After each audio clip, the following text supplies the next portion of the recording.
appreciate it very much. Thank you. And then we have, go ahead. You, on order. After your speech, yeah.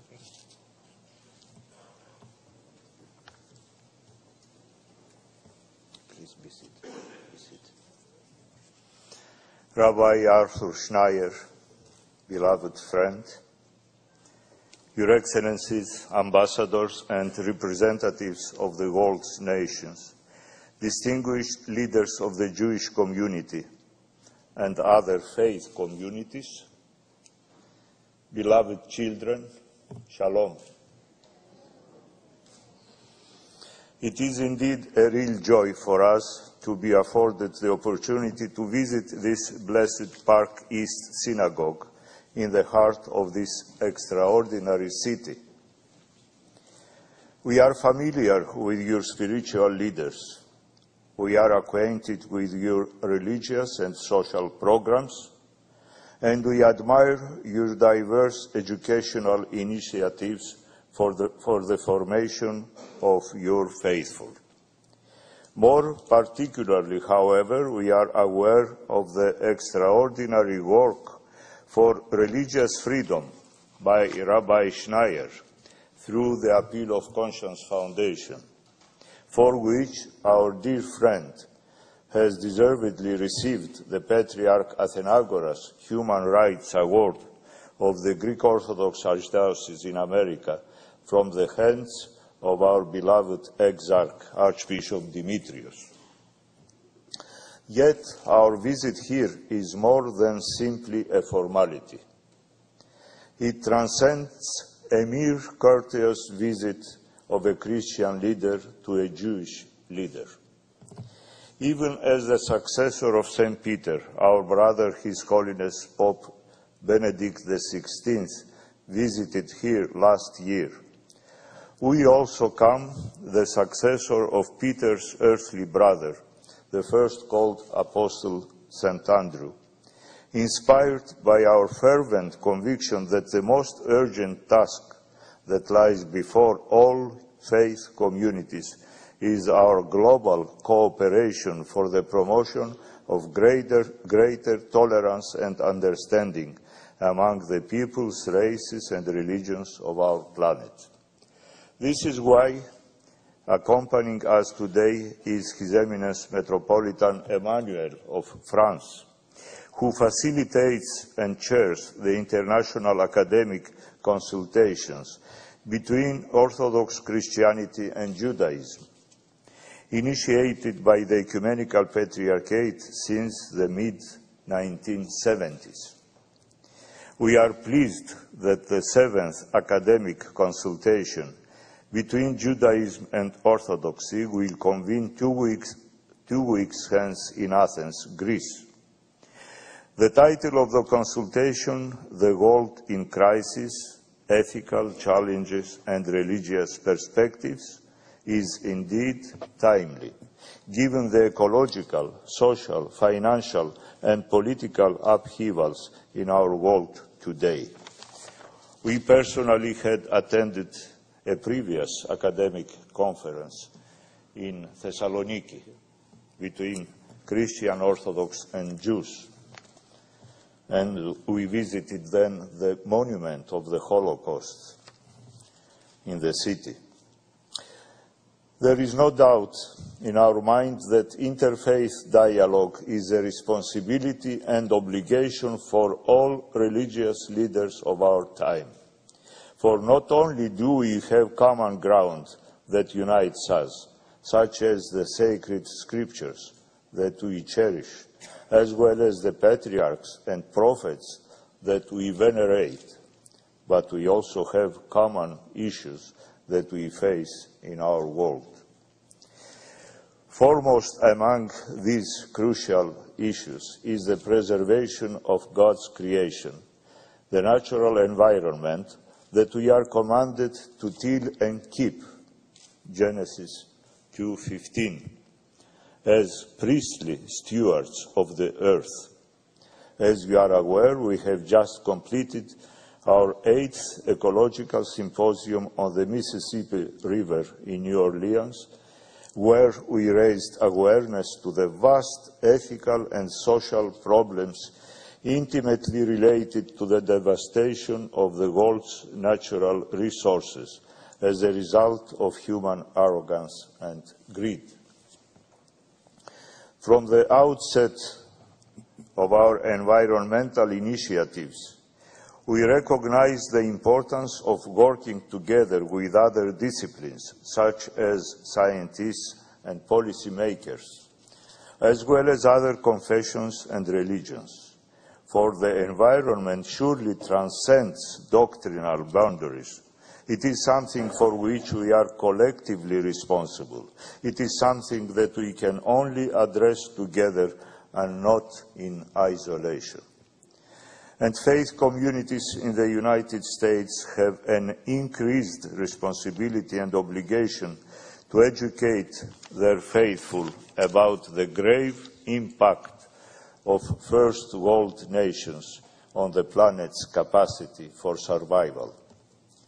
Other issues of common concern for the world's faith communities include the rising fundamentalism and fanaticism in religious circles, as well as the escalating racism and terrorism in the world. That is why we joined with Rabbi Schneier and we continue to work with the Appeal of Conscience Foundation to encourage greater understanding and tolerance among religions, and when necessary to speak the truth in love and to declare, as was first declared in Bern, Switzerland, and reaffirmed in Istanbul, a crime committed in the name of religion is a crime against religion. We owe it as Jews and Christians to our common heritage to imitate our forefather Abraham, who received the unexpected visit of the three strangers under the shade of the oak trees in Mamre, described in Genesis 18. Israel's patriarch did not consider these strangers a threat or danger to his ways or to his possessions. He was not accursed by xenophobia, the fear of the stranger, but rather he was consumed by philoxenia, the love of the stranger. Philoxenia, a beautiful Greek word. Instead, he spontaneously shared with them his friendship and his food, extending such generous hospitality that the just treatment and compassionate care of strangers is enshrined in the Torah and in the Orthodox Christian tradition. This sin has been interpreted and identified with the life of God.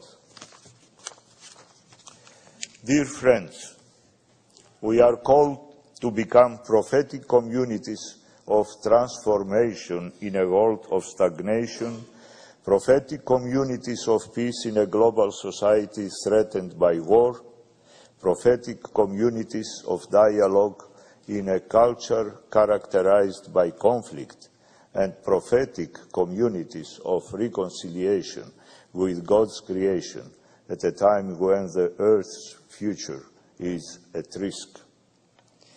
We all have great exemplars to follow.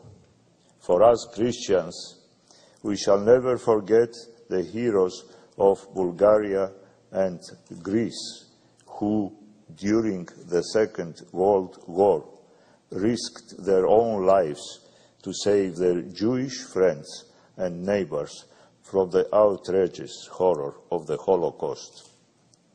Tomorrow we are going to visit our dearly beloved friend, Muhtar Kent, in Atlanta, the number one of Coca-Cola worldwide. He is a very good friend of ours. His father used to be a Turkish diplomat who worked very strongly in a compassionate way to protect Jews, Turkish citizens, and not only. A few years ago, the Jewish community in Istanbul organized a very moving celebration to venerate the Father Kent's service, generosity to the Jewish community during the Second World War. And for you, children of Abraham, we have those heroes who, against all odds, established a new nation to safeguard the tradition of the people of Israel. Neither of these efforts was perfect. Only a handful were saved. And today we behold how difficult it is to establish security and justice for all in the Middle East. Nevertheless, we are not dismayed. We are emboldened to continue our common struggle. A few years ago, we paid an official visit to the Patriarchate of Jerusalem, and the then President of Israel, Weizmann, received us in his office. And he said, "Your Royal Holiness, you know, I am an officer. And as such, during my whole life, I made either war or peace. I worked for either war or peace. And from my own experience, I can assure you that make peace is much more difficult than make war." Let us face these tasks together. Let us hold our hands not only in prayer, but also in solidarity with one another. We owe it to our God, to our common patriarchs, Abraham, Isaac, and Jacob, to each other, and to the world. Thank you.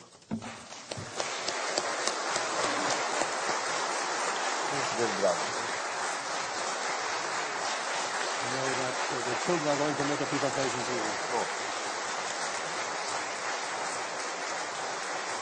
Jonathan?